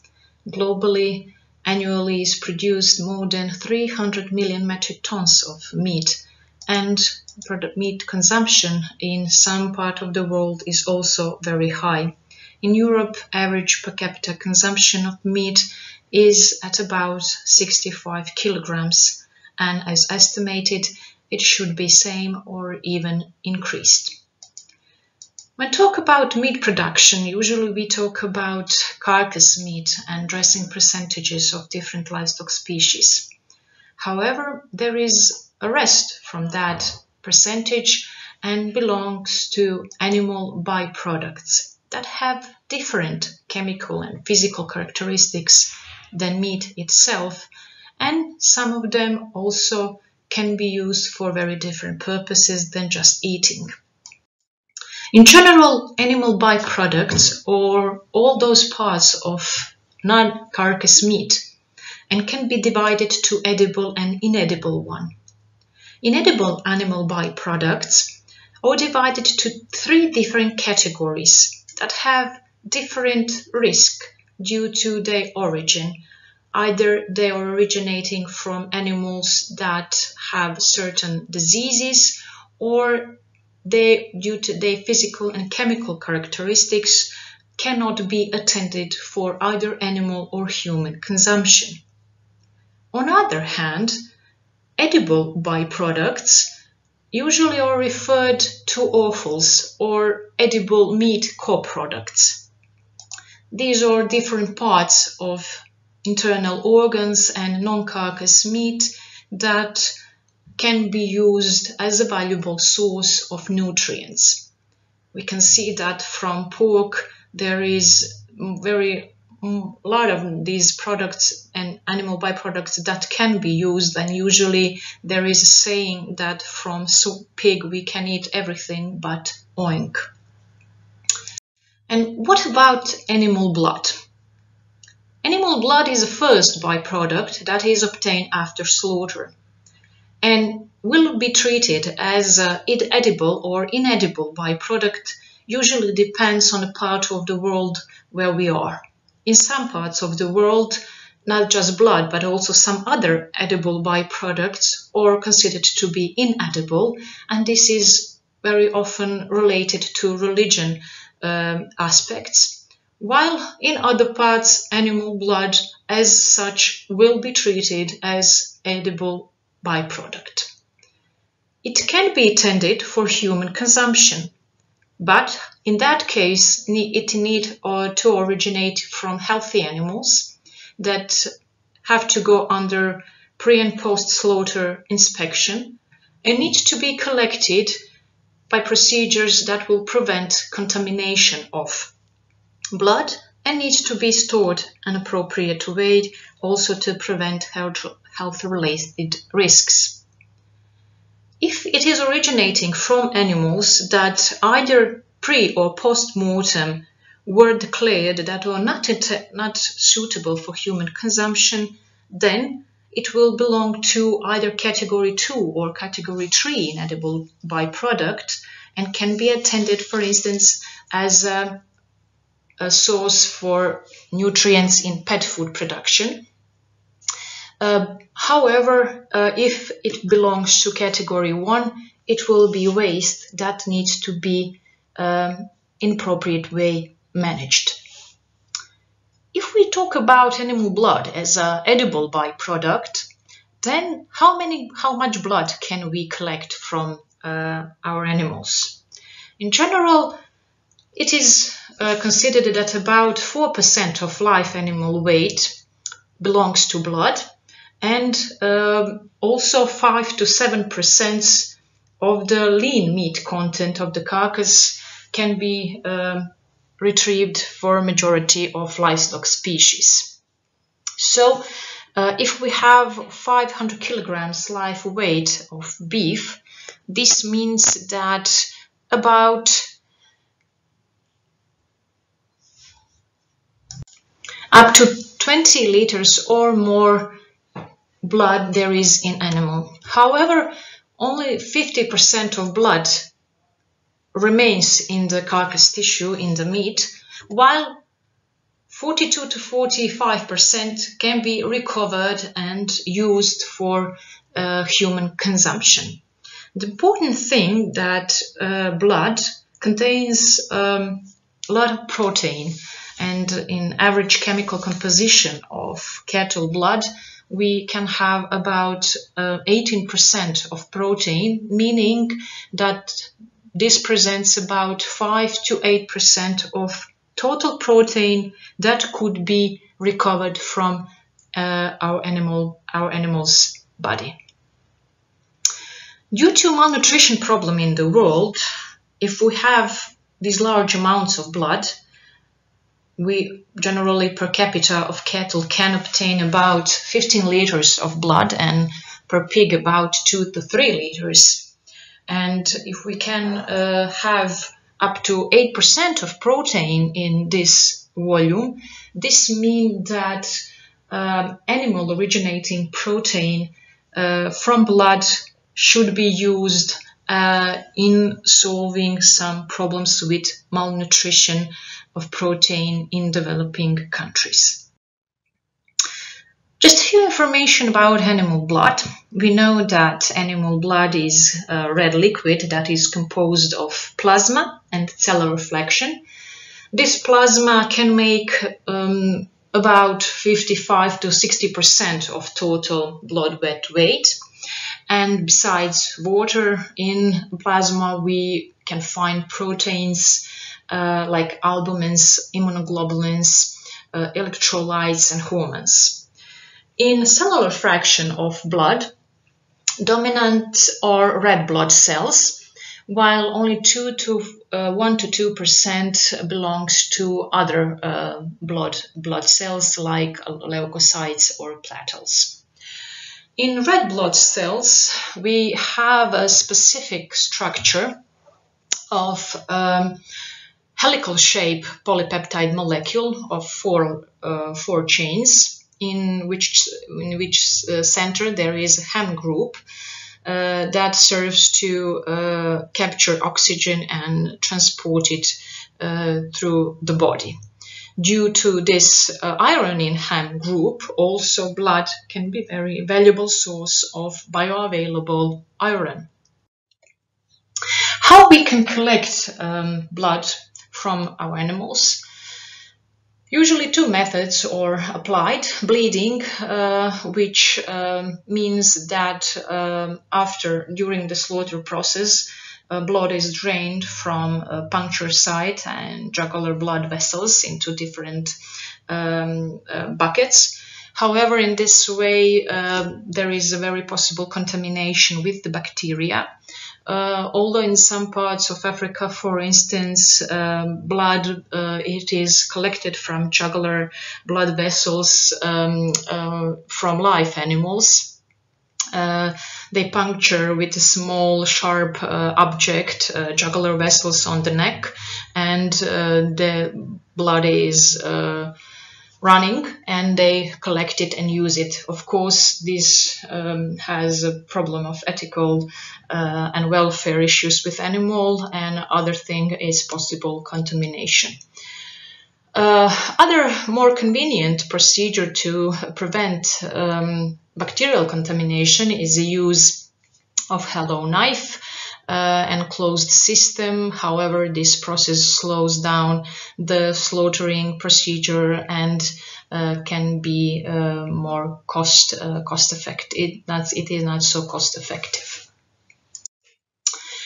To prevent possible risks for human and human health, regulations are made in EU, and manufacturers and processors that are involved in producing and use of blood for human consumption needs to oblige regulation number 1069 from 2009, meaning that all carcasses and animals before and after slaughtering needs to go inspected, and that needs to be handled in an appropriate way.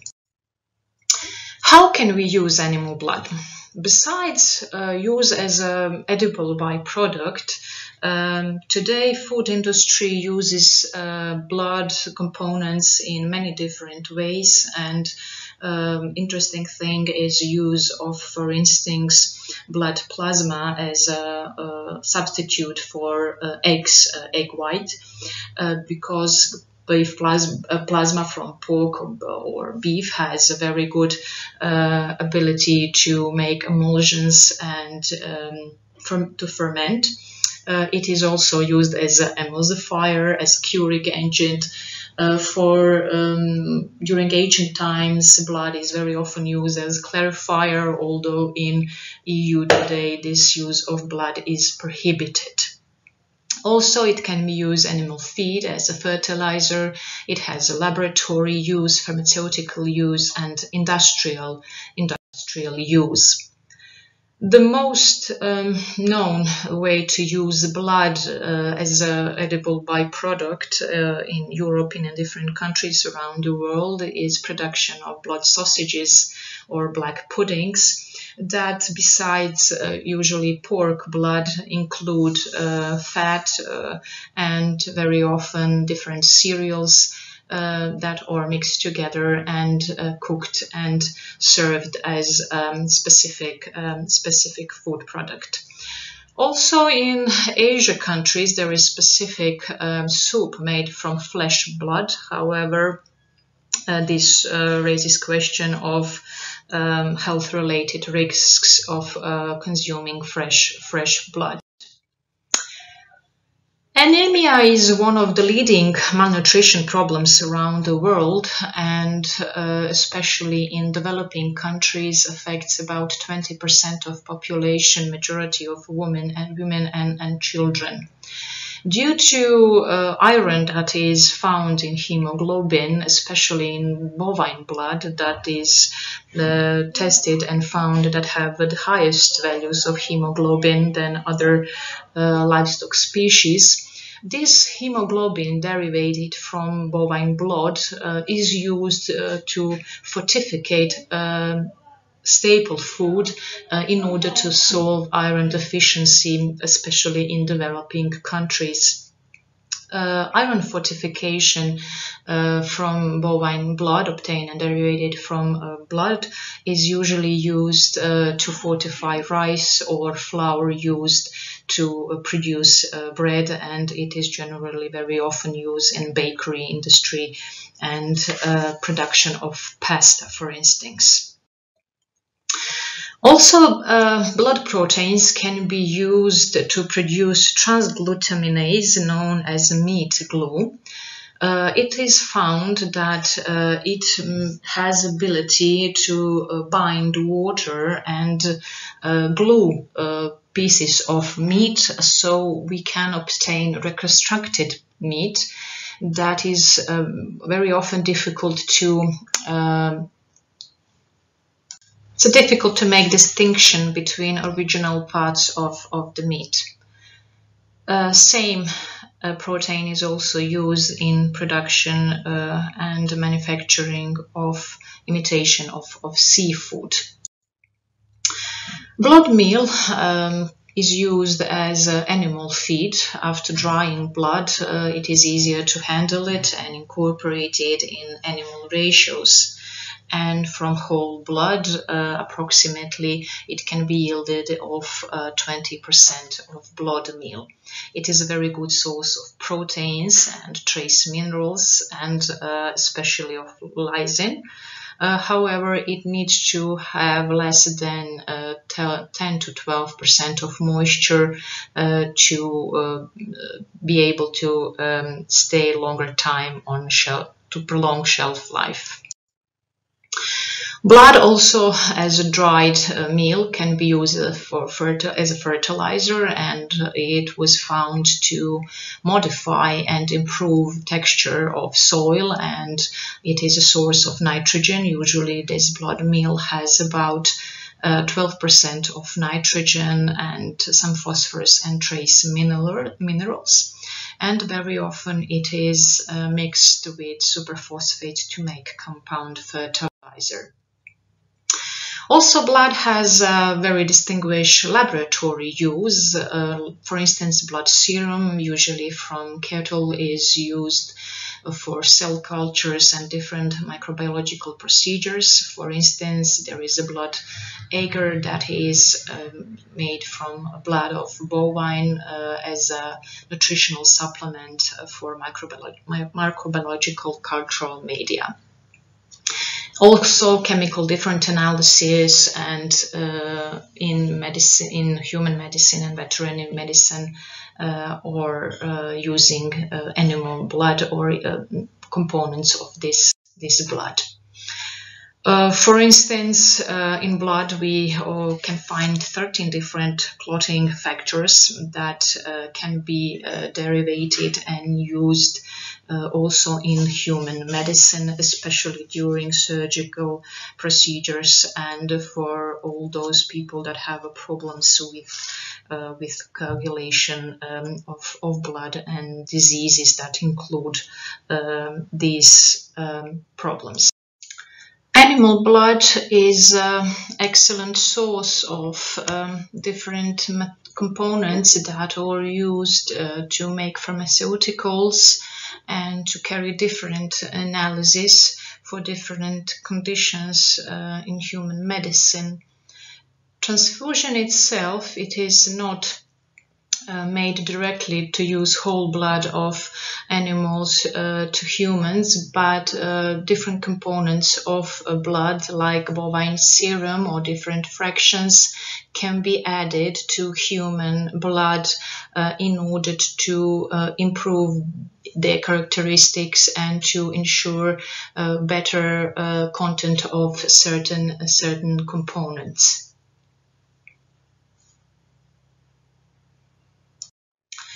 Definitely we can conclude that large amounts of animal blood are produced annually.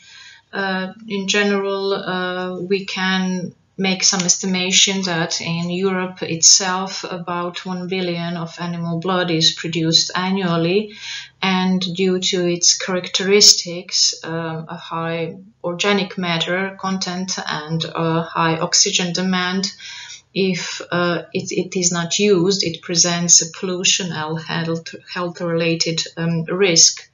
However, due to its characteristics, especially high protein content, iron content, valuable protein composition, it can have numerous uses, and definitely efforts should be made to make use of animal blood in more better way, and to especially try to solve some problems around the world, including iron deficiency or malnutrition with animal originating protein.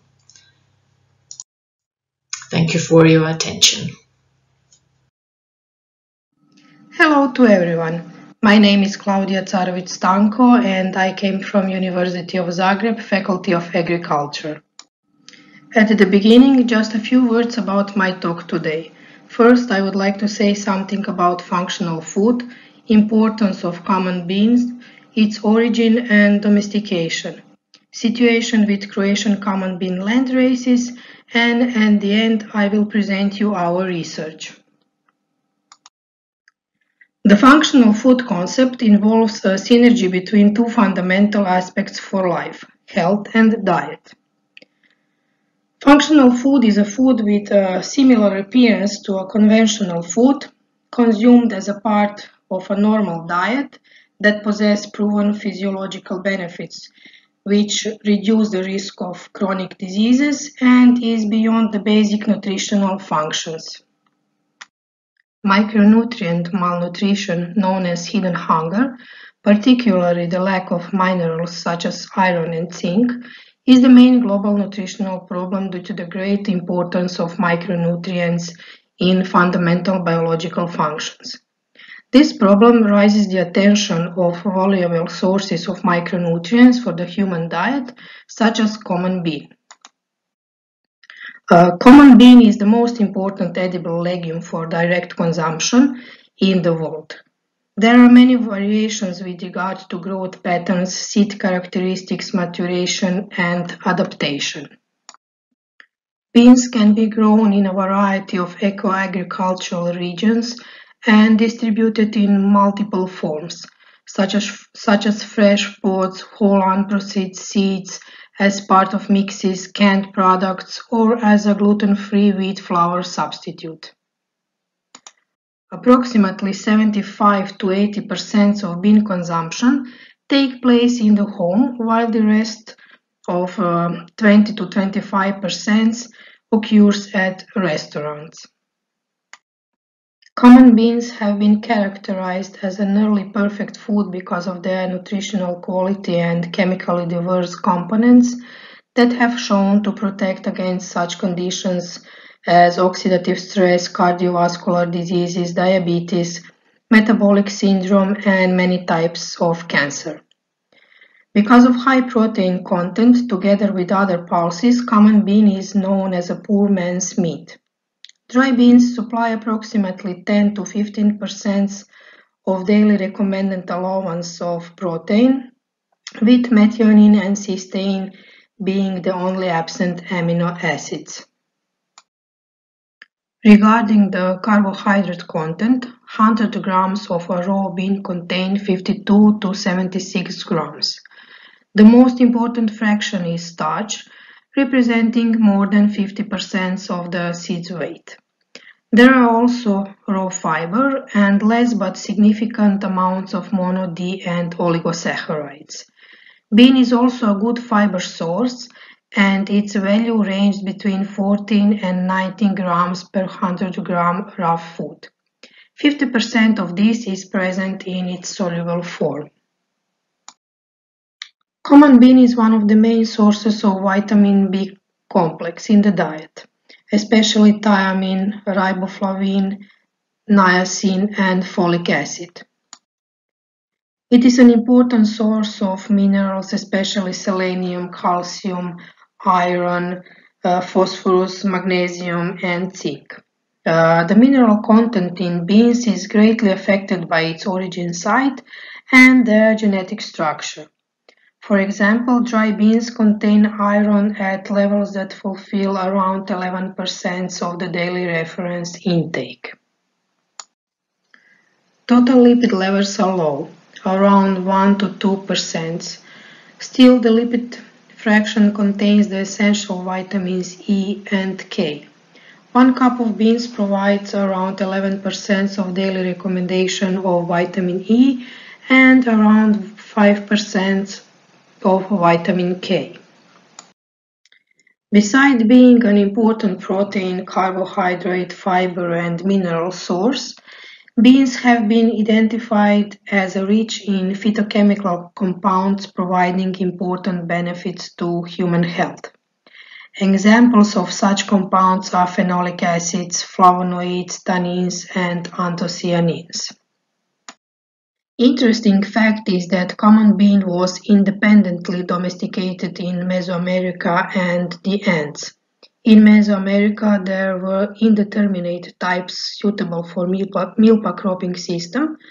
Beans were one of the so-called three sisters of traditional agricultural cropping methods. Native Americans intercropped maize, squash, and beans. On the other hand, in Andean center, there were determinate types, while there were no suitable crops for climbing. People there were growing quinoa and root crops. Common bean arrived in Europe through Spain and Portugal in 16th century. Subsequent spread of landraces throughout Europe was very complex, with several introductions from various regions of Americas, combined with frequent exchanges between European and other Mediterranean countries. Into the Croatia, common bean was introduced mainly from the Mediterranean basin. In Croatia, the majority of the common bean production is based on local landraces, which are grown by small-scale farmers in low-input production systems with no planned breeding program. Landraces are known by their traditional names, different seed coat patterns, and colors. In our research, we analyzed accessions belonging to 10 morphotypes. The aim was to determine the origin, genetic diversity, and seed mineral content, as well as to conduct the association mapping of bioactive nutrient contents. Concerning the methods we used, I have to say that it has been proven that phaseolin, the major seed storage protein of common bean, is an important molecular marker in studies of genetic diversity and evolution of common bean populations due to its functional and structural properties. It supported the hypothesis of two major gene pools, the Mesoamerican and Andean. Today, the most abundant sources of DNA variation suitable for marker development are simple sequence repeats and single nucleotide polymorphisms. We used a DART-seq method of SNP genotyping. According to the results, we can classify our 10 morphotypes to 16 morphogenetic groups. In group of landraces of Mesoamerican origin, we have indeterminate and one landrace with determinate type of growth, while landraces of Andean origin are clearly classified on the basis of origin type in accordance with classification based on phaseolin type. Interesting landrace is Trešnjevac, whose accessions we can find in 3 morphogenetic groups, with both indeterminate and determinate type of growth, and also Mesoamerican and Andean origin. This landrace is most widespread one in Croatia. Besides trešnjevac, 2 more landraces, Puter and Dani Noć, are in 2 morphogenetic groups on the basis of phaseolin type and growing type. Also, we determine and compare seed content of 8 nutrients and test the existence of the relationship between the nutrient content with origin of accessions. Results show high nutrient content, but clear difference between Mesoamerican and Andean gene pool regarding the nutrient profile of Croatian common bean landraces was not revealed. Here on this table we can see the most interesting results for micronutrients. The highest iron content was found in landrace Niski trešnjevac from Andean gene pool, while the lowest was also in Andean origin landrace Puter. Common bean origin did not affect the manganese content, however, compared to other studied nutrients, manganese content showed the greatest variability. The highest zinc content was determined in Mesoamerican landrace Bisa, but the lowest was also determined in the Mesoamerican landrace called Kukuruzar. As the accessions were phenotyped and genotyped, a genome-wide association study was performed to identify new genetic sources for improving seed mineral content. 22 quantitative trait nucleotides associated with seed nitrogen content were discovered on 7 different chromosomes. 5 QTNs were associated with seed phosphorus content, 4 on chromosome 7 and 1 on chromosome 8. A single significant QTN was found for seed calcium content on chromosome 9 and for seed magnesium content on chromosome 8. Finally, 2 QTNs associated with zinc content were identified on chromosome 6. These results will be very useful in breeding programs. I would like to thank all my colleagues who were included in this research. And thank you very much for your attention.